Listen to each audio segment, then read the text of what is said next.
In the previous video, we discussed how to do pro forma adjustments for M&As and spin-off deal of comparable companies to get the consistent multiple.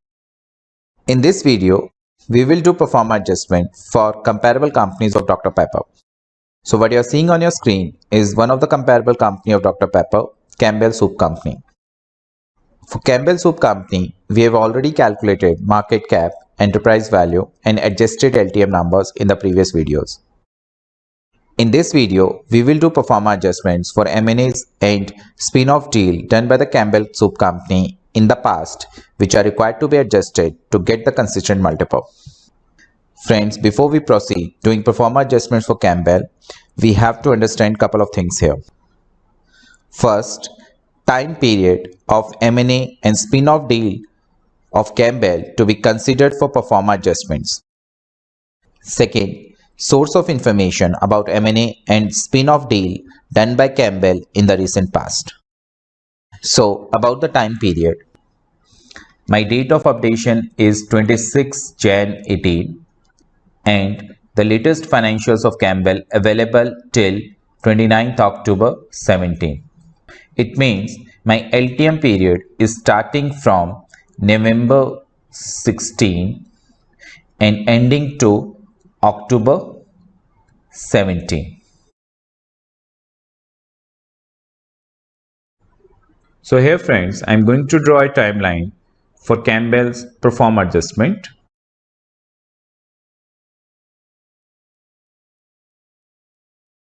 So say this is my updation date, which is 26th Jan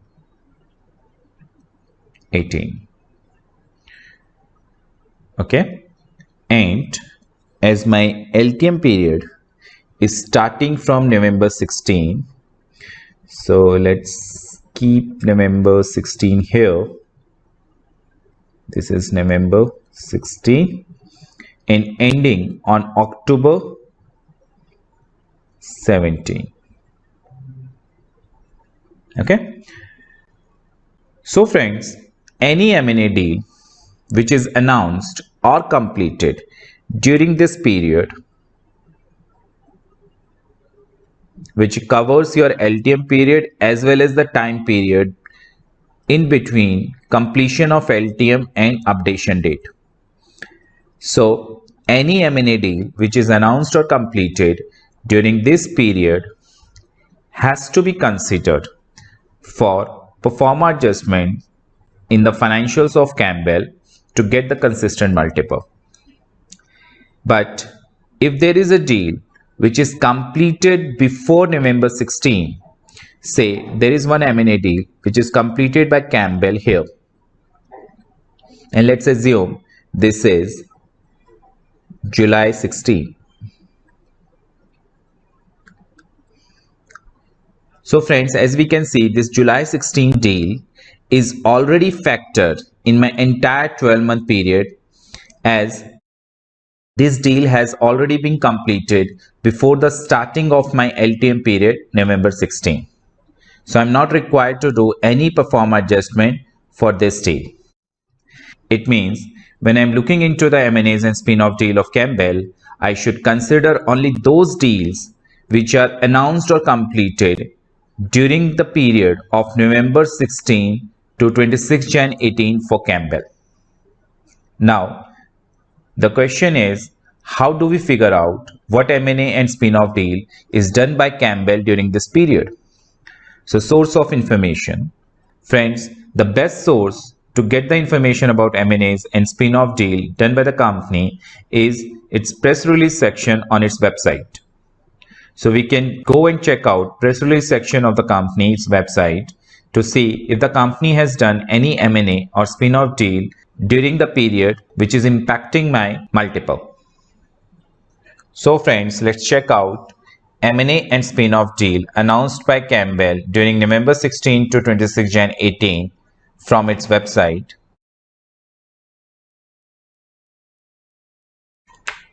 So let's go to Campbell Soup Company's website. Here we go.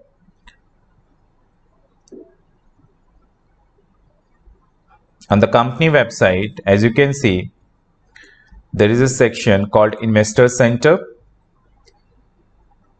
and under Investor Center we have a section for news and events. So let's go to news and events.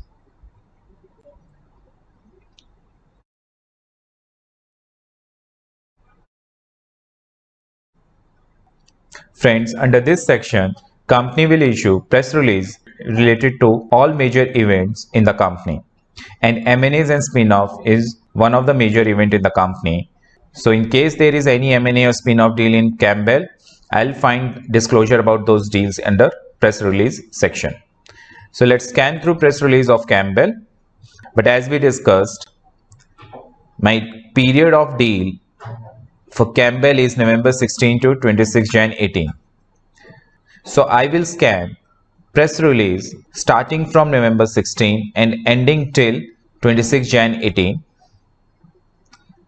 Let's go to year 18.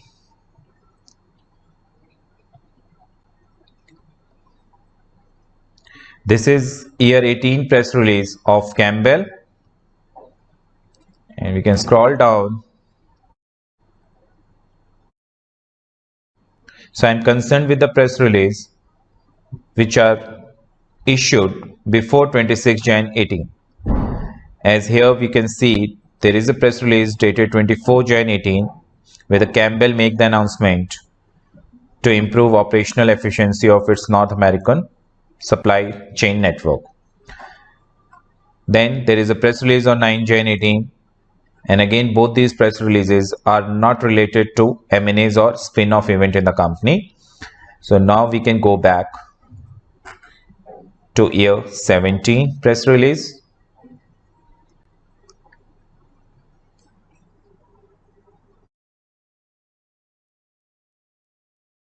So we have year 17 press release of Campbell, and as you can see, press release dated 18 December 17, Campbell to acquire Snyderlands to expand in the faster growing snacking category. So this is an announcement by Campbell that they are going to acquire Snyder to expand in the snacking category. Let's open this press release. Here we go. So this press release is about announcement of acquisition by Campbell of Snyderlands. So here name of target company is Snyderlands, and what it says, Campbell to acquire Snyderlands for $50 per share in all cash transaction. So consideration here is $50 per share and it will be paid in all cash. Now friends, let's do pro forma adjustment of this transaction for Campbell. So let's go to the Excel template. This is input tab for Campbell. Here we have to make pro forma adjustment, and as you can see in this input tab we have calculated enterprise for Campbell, and then under key financials table we have calculated LTM financials for Campbell. Now we need to make pro forma adjustments in enterprise value and LTM financials of Campbell to give the full impact of Snyder deal. So let's see how we do that. First, we have to do pro forma adjustments in enterprise value. Now friends, as you can see, this deal is basically announced on 18 December 17. So it is falling here 18 December 17 as the date of announcement is falling in between date of completion of LTM number and date of updation. So as we discussed couple of cases in the previous video about the pro forma adjustment, this deal is falling under case number 5. Under this case, as you can see, my LTM period is starting from October and ending to September 19, whereas the deal has been announced post completion of LTM period and before updation date 29 Jan 20. Similar is the case with the Campbell, where the deal has been announced post LTM period, which is ending on October 19, and before the updation date, which is 26 Jan 18. Now in this case, I am required to adjust following numbers for making pro forma adjustment. Equity value. Friends, equity value is required to be adjusted in case number of shares of comparable company is changing. As this is a cash deal and acquiring company is paying entire consideration in cash, it means number of shares of Campbell is not changing due to this deal. So there is no adjustment required in number of shares and equity value. Next, enterprise value. Friends, other than equity, which we have already discussed above, all other component of EV will be adjusted. As the deal has been announced post completion of LTM period and my balance sheet is coming from 30 September 19 or in case of Campbell October 17. And in this case, Schneiderland's deal was not completed before October 17. It means the balance sheet as on October 17 is not affected by this deal. So we have to adjust all other component of capital, say debt, preference capital, minority interest, cash and non-operating assets to give full impact of Schneiderland's deal on the EV of Campbell. Next, LTM financials. Friends, here adjustment is required for full LTM period, as my LTM period is ending before the date of announcement of the deal. It means my entire LTM period is not affected by this deal. So we have to give the impact of this deal on the full LTM period, which is starting from November 16 and ending on October 17 for Campbell. Now friends, let's do adjustments for Campbell.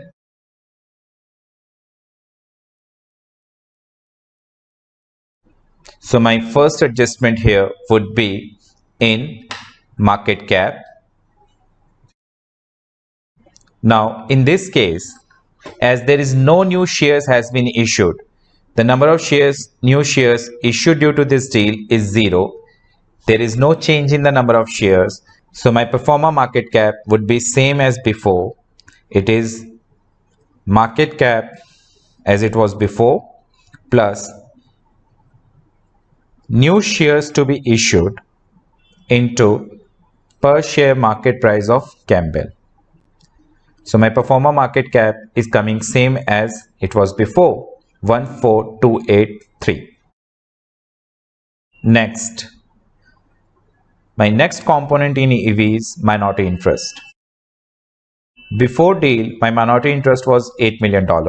Now, we have to make adjustment for the minority interest for Schneider, as post acquisition of Schneider, all the debt, liabilities and minority interest of Schneider would be consolidated in the balance sheet of Campbell. So let's check out in the balance sheet of Schneider if they have any minority interest at the time of acquisition. For that, we are required to download financials of target company Schneider. Friends, we have already downloaded financials of Schneider in the peer group company filing folder. So let's go to the filing folder of Campbell. Here you can see in the Campbell's folder, there is a subfolder by the name of Campbell plus Schneider. In this folder, we have saved all the relevant documents which are required for making pro forma adjustment for Schneider deal in the Campbell financials. So let's get into this folder. Here you can see we have 10K, 10Q of Schneider. Then we have Campbell Schneider transcript. This is basically a transcript about the deal. It is discussion between the management of Campbell and the analyst when they made the announcement about this deal.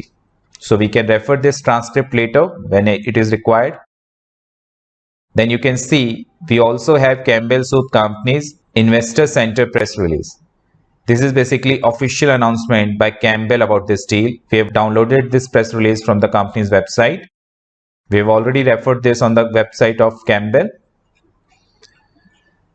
Now friends, We have to go to balance sheet of Schneider to get the information about sources of capital of Schneider at the time of acquisition.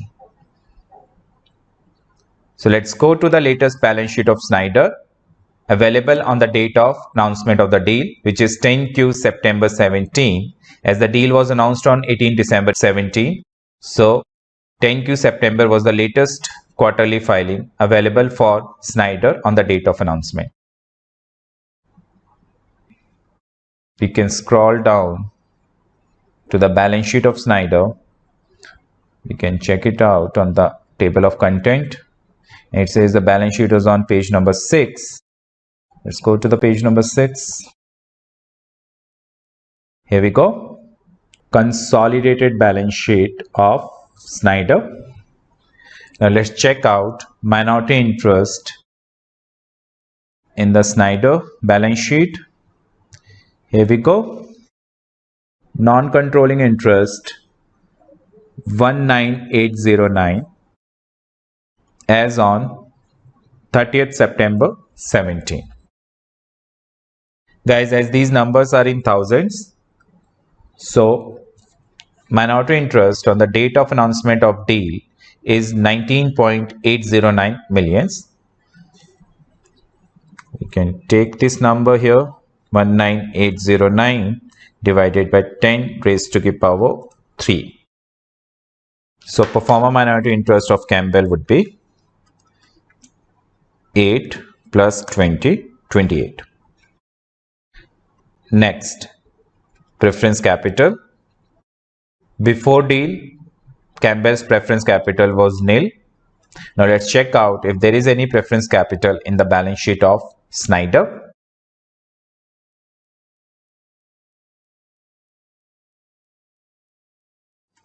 So we can see Schneider has some preferred capital authorized. Outstanding is nil. There is no outstanding preference capital in Schneider.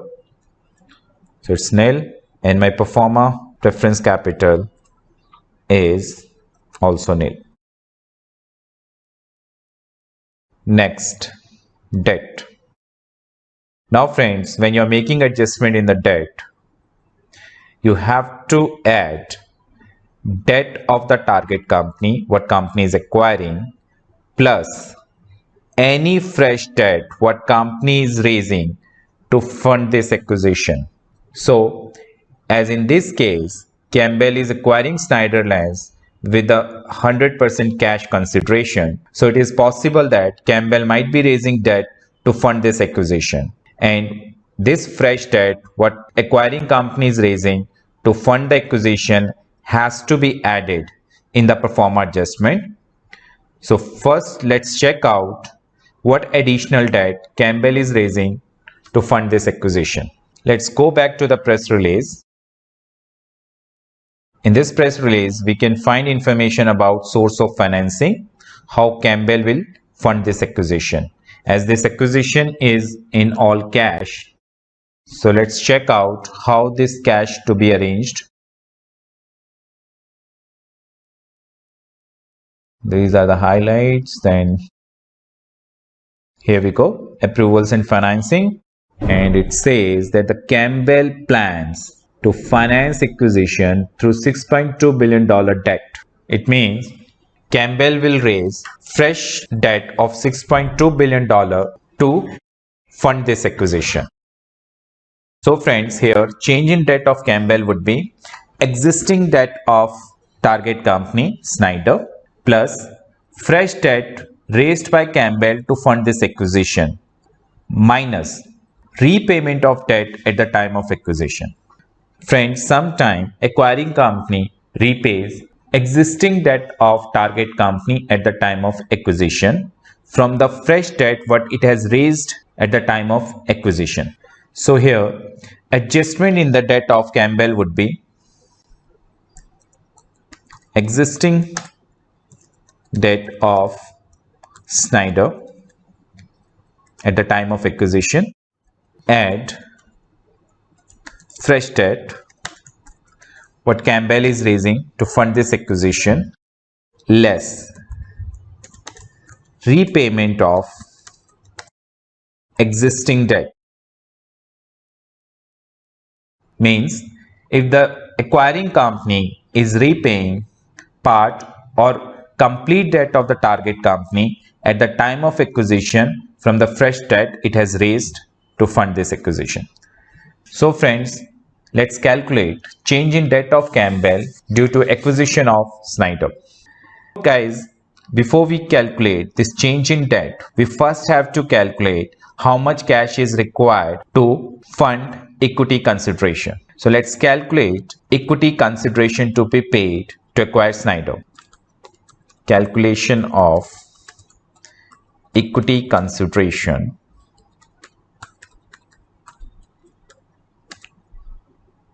Snyder. As per press release, offer price per share is $50. This is what company has to pay per share in cash. Now we need to calculate total number of diluted shares outstanding of Snyder at the time of acquisition. So we first need basic shares outstanding of Snyder. For that, we can refer latest filing of Snyder available at the time of announcement of the deal, which is 10Q September 17. And as per September filing of Snyder, shares outstanding as on 3rd of November 17 was 97455,083. So it is 97455,083 divided by 10 raised to the power 6. 97.45 million shares. Now we need to calculate diluted shares outstanding of Snyder. Diluted shares outstanding, which is basic plus dilution. So let's calculate diluted shares outstanding for Snyder. For that, we have to calculate dilution of Snyder. Let's go to the dilution section of this input tab. Here we go. Here you can see we have two set of tables for calculation of dilution. So this is what the purpose of having two set of table for dilution. One is for your comparable company and another one is for target company if there is any acquisition in the comparable company. So friends, let's calculate dilution for Snyder here.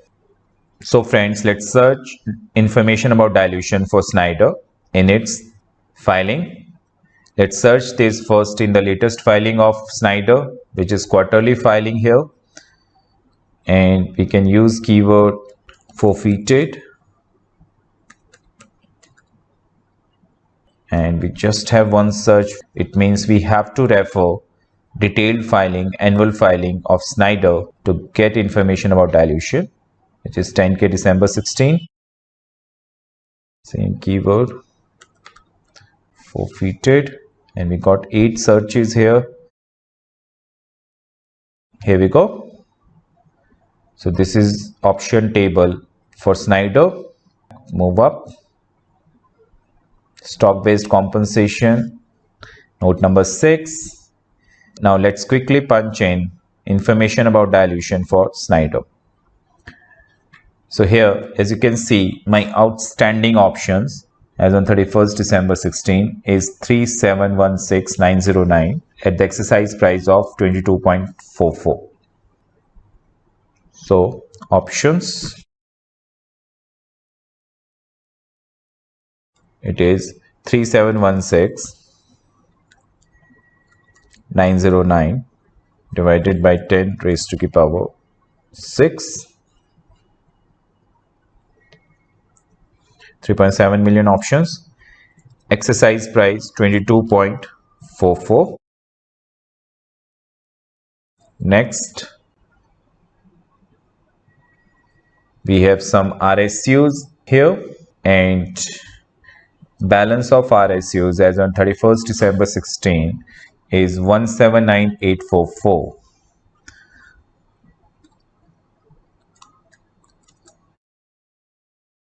179,844 divided by 10 raised to the power 6. The exercise price nil. Now let's move down.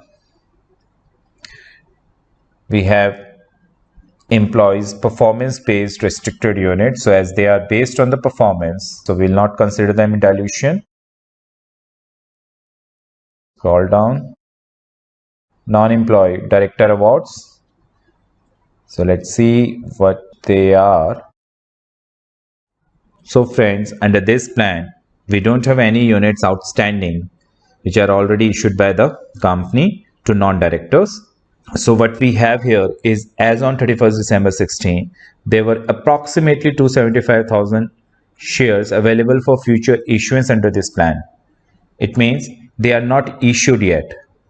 So we don't have any units outstanding under non-employees director awards. Let's scroll down, and then we have performance based cash incentive plan. So as it's a performance based, we will not consider them. Then we have employees stock purchase plan. So let's see what it says.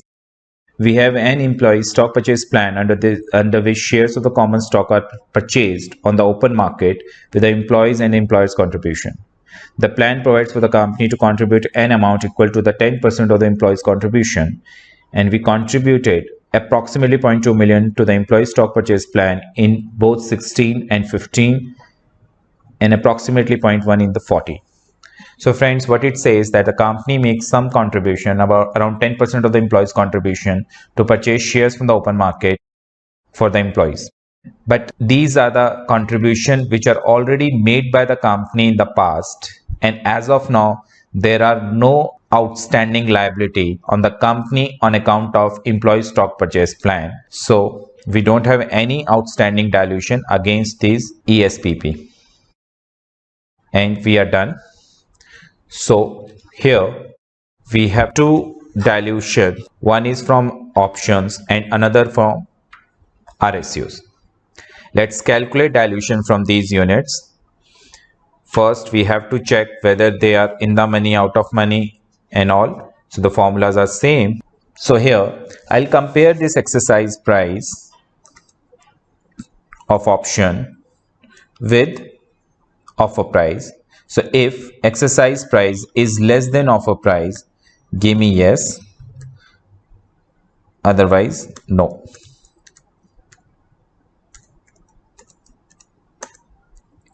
And we will freeze N15 here, which is offer price. Next, number of shares to be issued. So if answer to in the money is yes, then number of shares to be issued equivalent to units outstanding, otherwise 0. 3.7, cash to be received, number of shares to be issued multiplied by exercise price, number of shares we can buy back, total cash proceed divided by offer price $50. Again we will freeze here N15. So 1.7 million shares. My net dilution here would be total shares to be issued minus buyback, 2 million. Now we can drag down these formulas for next row, RSUs, and my total dilution is coming 2.2 million shares. Here my diluted shares would be basic shares plus 2.2 million dilution of Schneider. So total shares what Campbell has to settle at the time of acquisition would be 99.68, and total equity consideration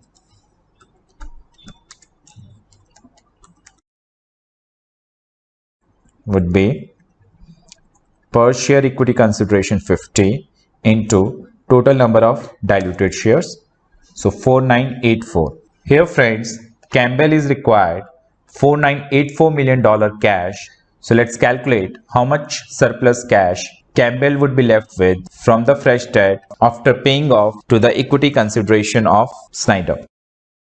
So cash from fresh debt raised $6,200 million less equity consideration paid. We can link it from above, 4984. So balance cash left with Campbell after paying off to the equity consideration would be $6,200 million minus 4984. So Campbell would be left with $1,215 million of excess cash. It means, guys, Campbell is repaying some of its debt of the target company with this cash. Otherwise, it does not require to raise $6.2 billion of debt to fund acquisition of $4984 million. So let's check out what the debt Snyder has in its balance sheet.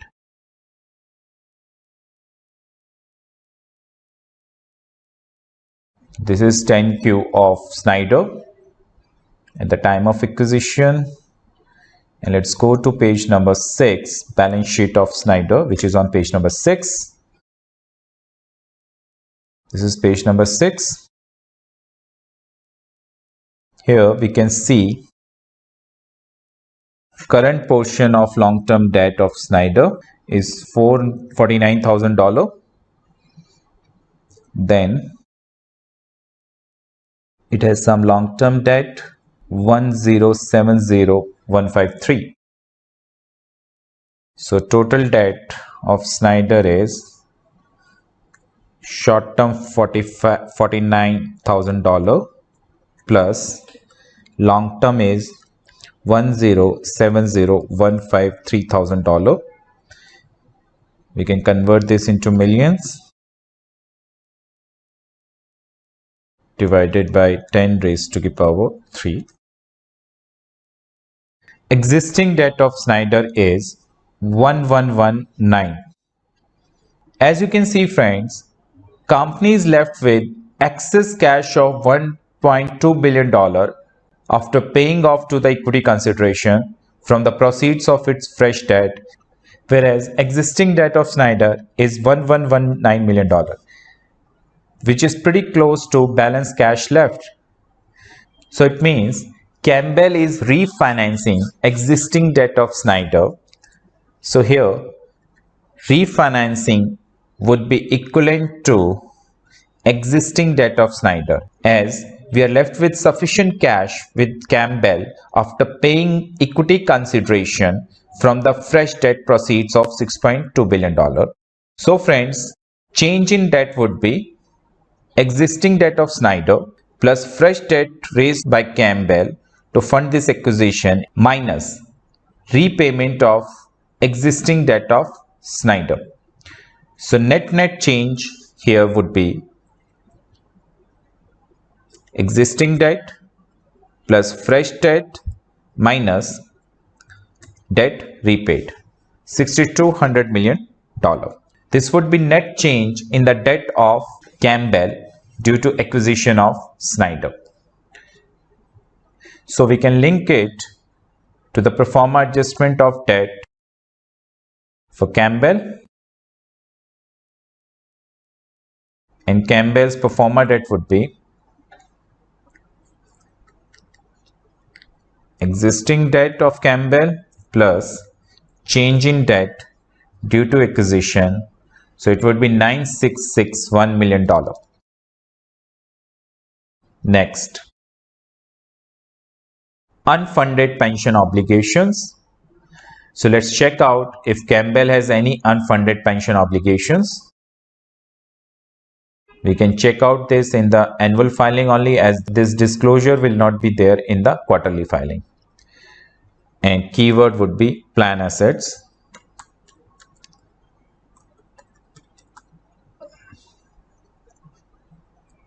We are not finding anything with the plan assets, so it means there is no unfunded pension obligation of Schneider. Here it would be 0, and my pro forma unfunded pension obligation would be 543. We can copy this format here. Next, minus cash and cash equivalents. Friends, here adjustment in the cash of Campbell would be existing cash in the balance sheet of Schneider plus any cash balance left from the debt proceeds what Campbell has raised to fund this acquisition after paying to the equity consideration as well as repayment of debt of Schneider. So let's check out what is the change in the cash balance of Campbell due to this acquisition.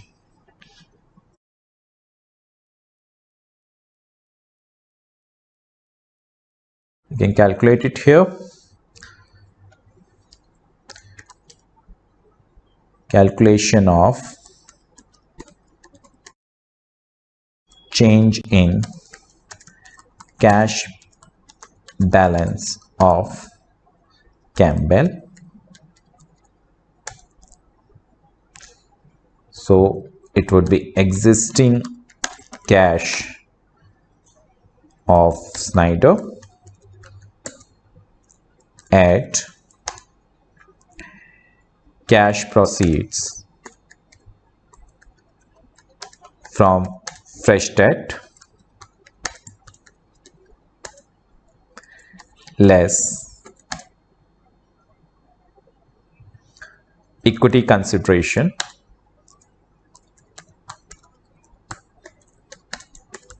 paid to Schneider less repayment of debt of Schneider.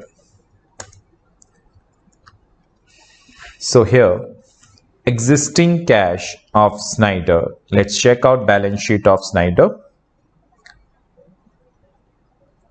Cash and cash equivalent in the balance sheet of Schneider at the time of acquisition is $22,690,000. So it is 22,690 divided by 10 raised to the power 3.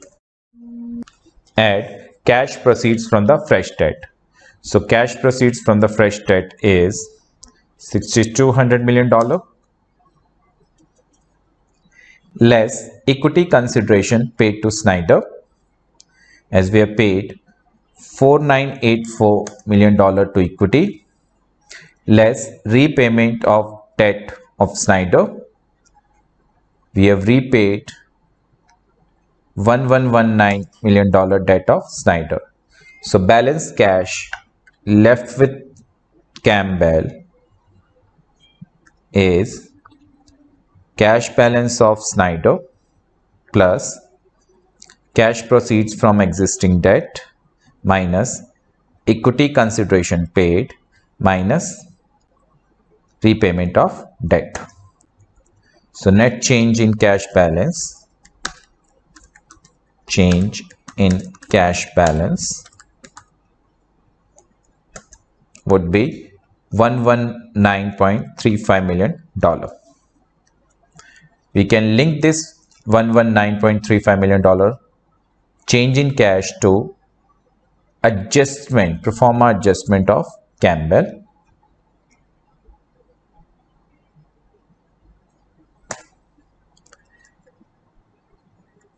And pro forma cash balance of Campbell would be $282 million.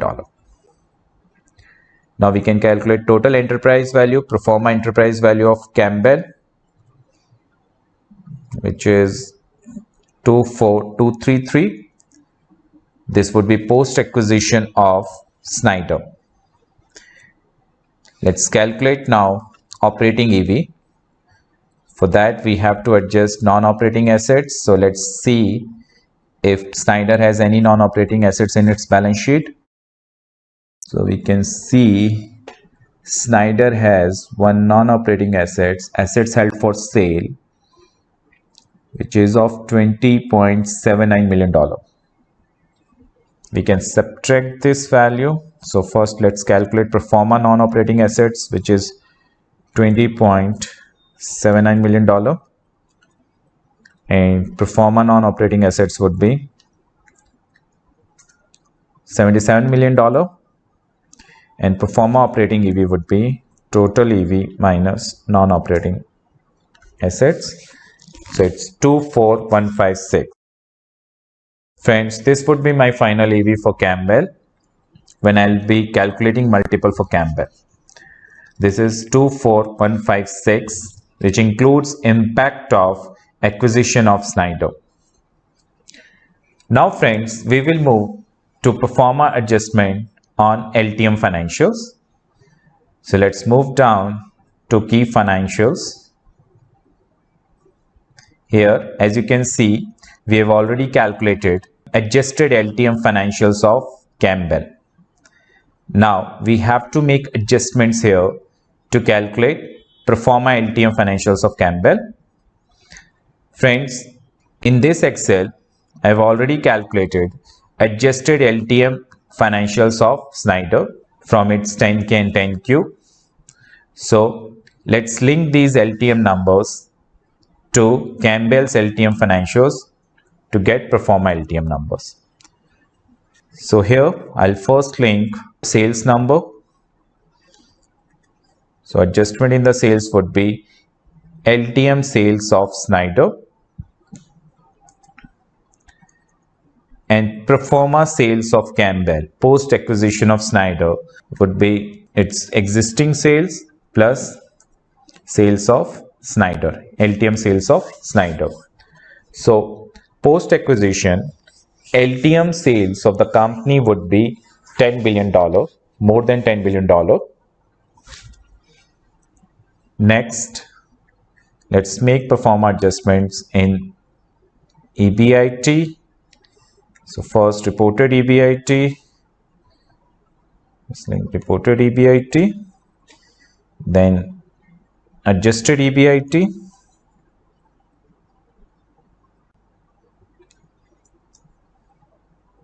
adjusted EBITDA,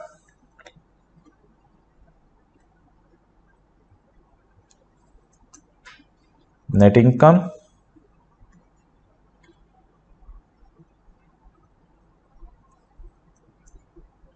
and adjusted net income.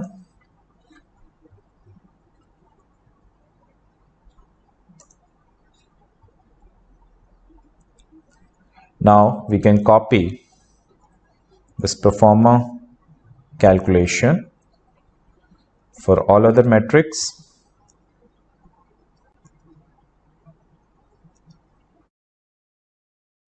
Friends, here before we proceed further, we have to make one more adjustment in the net income, pro forma net income of Campbell. As Campbell has raised $6.2 billion of debt to fund this acquisition, and it has also repaid existing debt of Schneider. So it means due to this fresh debt and due to repayment of existing debt of Schneider, there would be change in the interest cost of pro forma company. And right now, what adjustment we have made in the pro forma LTM number of Campbell, these adjustments are on the basis of pre-acquisition number of Schneider. So we have to give impact of additional interest cost in these pro forma numbers. Friends, due to this additional interest cost, there will not be any change in the pro forma EBIT EBITDA of Campbell, as EBIT EBITDA are before interest. So the only change would be in the pro forma net income. Now let's calculate how much additional interest cost we are required to adjust in the pro forma net income of Campbell. Let's do this calculation here, just below key financials table of Schneider. So, adjustment of additional interest cost or expense. Friends, here adjustment would be interest on fresh debt raised by Campbell to fund this acquisition, less saving of interest on debt repaid for Schneider. This is basically saving of interest cost on the existing debt of Schneider, which has been refinanced at the time of acquisition. Let's first calculate interest on the fresh debt raised by Schneider. So interest cost would be my debt amount, which is $6,200 million. You can link it from above.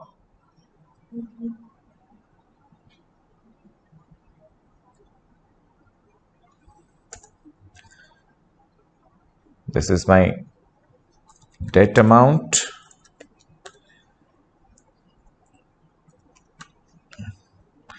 Then I'm required interest rate on fresh debt. So let's see what interest company is supposed to pay on the fresh debt it has raised to fund Schneider acquisition. Friends, for that we can refer this transcript, Campbell Schneider acquisition transcript, to see if the management has made any disclosure about cost of fresh debt it is raising to fund this acquisition. You can see date of this transcript is 18 December 17, and let's search if management has made any disclosure about cost of fresh debt. So I'll search with keyword debt, and here we go. As you can see in this highlighted part of the transcript, so what it says: supporting our agreement to acquire the outstanding shares of Schneiderlines, we have committed bridge financing in place. Prior to closing, we expect to issue $6.2 billion of new debt through combination of term loan and long-term notes. The vast majority of the incremental financing will be fixed rate, and based on the current market level, we forecast a weighted average interest rate on the aggregate financing to be approximately 3.5%. So the cost of fresh debt would be 3.5%. So we can take this 3.5% interest rate here.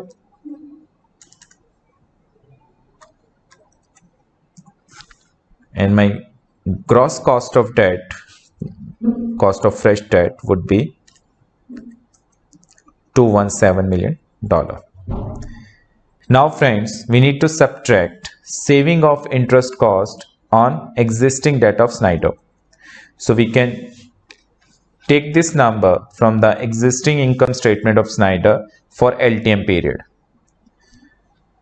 Let's check out what interest cost Schneider has paid in its LTM period.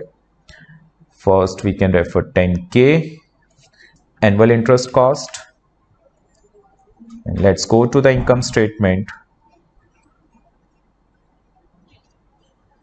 We have financial statements on page number 38 in the annual filing.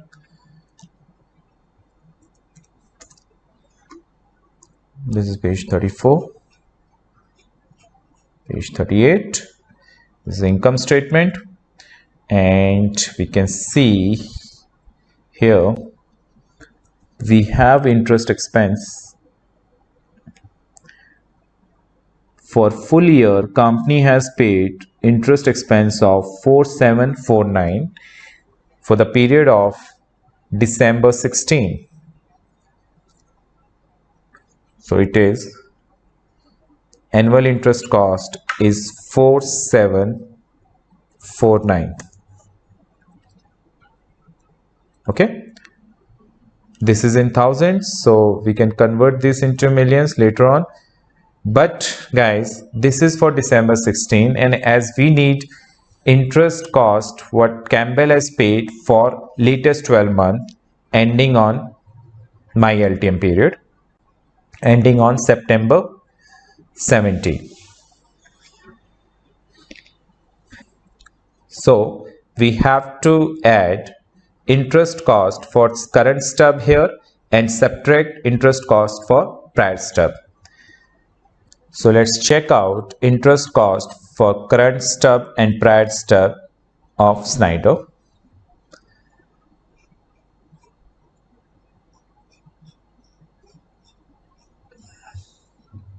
This is income statement of Snyder, and 9-month ending September 17. This is current stub, and 9-month ending October 16 is the prior stub. In the current stub, interest expense is 28587, whereas the prior stub it is 23305. So let's add current stub interest cost, which is 28587, in annual number 28587 minus prior is 23305, so it is 10031, and let's convert this into millions.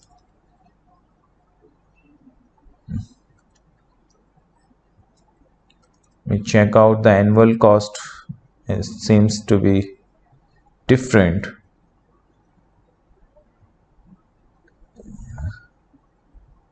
Sorry, I think we picked the wrong number from annual filing. It is not interest cost. Interest cost is 32613. So let's change this 32613. So friends, let's see what we have calculated here. 32613 is the annual interest cost what Snyder paid in December 16 year, plus 28587 what it had paid in the 9-month ending September 17, minus 23307 what Snyder paid in the prior stub. So my LTM interest cost is 37895 thousands, and let's convert this into millions. Divided by 10 raised to the power 3. My LTM interest cost of Snyder on the date of acquisition is $37.895 million. This interest cost I will save, as I will refinance this existing debt of Snyder with the fresh debt what I have raised at the time of acquisition. So my additional interest cost here would be 217 what I'm supposed to pay on the fresh debt minus 37.895 what I'm saving on the existing debt. This is my gross additional interest cost. Now friends, as we are making this interest cost adjustment in net income, and net income is after tax number, so we have to make tax adjustment in this fresh interest cost before we link this to the net income adjustment. So my net interest cost, or rather interest cost net of tax, would be gross interest cost into 1 minus tax rate, which is 27%. So it is $130.74 million. So let's link this additional interest cost to the pro forma net income of Campbell. I'll make this adjustment in both reported net income as well as adjusted net income. So adjustment what I made minus 49 minus additional interest cost net of tax, which is $130.7 million. So total adjustment would be minus 180 in the reported net income, and in adjusted net income, adjustment would be 92, what I have linked from LTM net income of Schneider, minus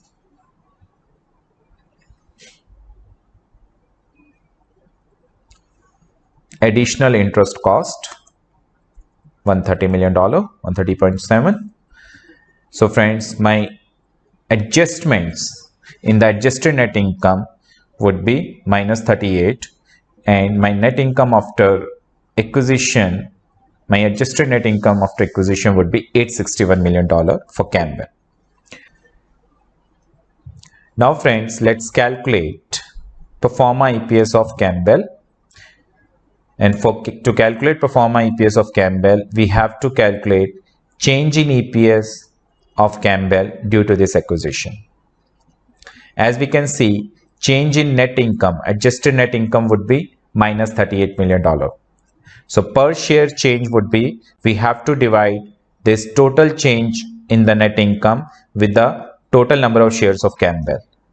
And for the LTM period, weighted average number of shares of Campbell is annual shares plus shares of current stock minus prior stock, 299 million shares, and change in per share EPS would be total net income divided by number of shares, minus 0.13.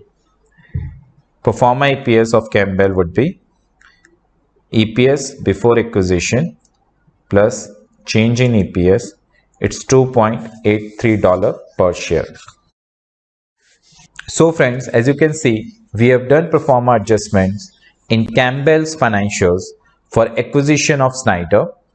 Here we have done pro forma adjustments in all the financials of Campbell wherever this transaction will be impacting. So as you can see, first we have done adjustments in EV of Campbell, then we moved to LTM financials of Campbell. So we added LTM numbers of Schneider in the LTM numbers of Campbell to get the pro forma LTM numbers of Campbell post acquisition of Schneider. Then we made additional interest cost adjustment, this additional interest cost adjustments in the LTM pro forma LTM net income of Campbell, as this additional interest cost was not factored in the standalone number of Campbell or Schneider. So we made this adjustment over and above adjustments of Schneider number, and finally we got pro forma net income and pro forma EPS of Campbell. So friends, as we are done with the input for 4 comparable companies, Coca-Cola, PepsiCo, Campbell and Conagra, you can cover remaining companies your own, and I have also saved final solution of all 12 companies in a separate Excel file. First you can practice remaining 8 companies your own, and then you can refer final solution. That's it for this video. Thank you.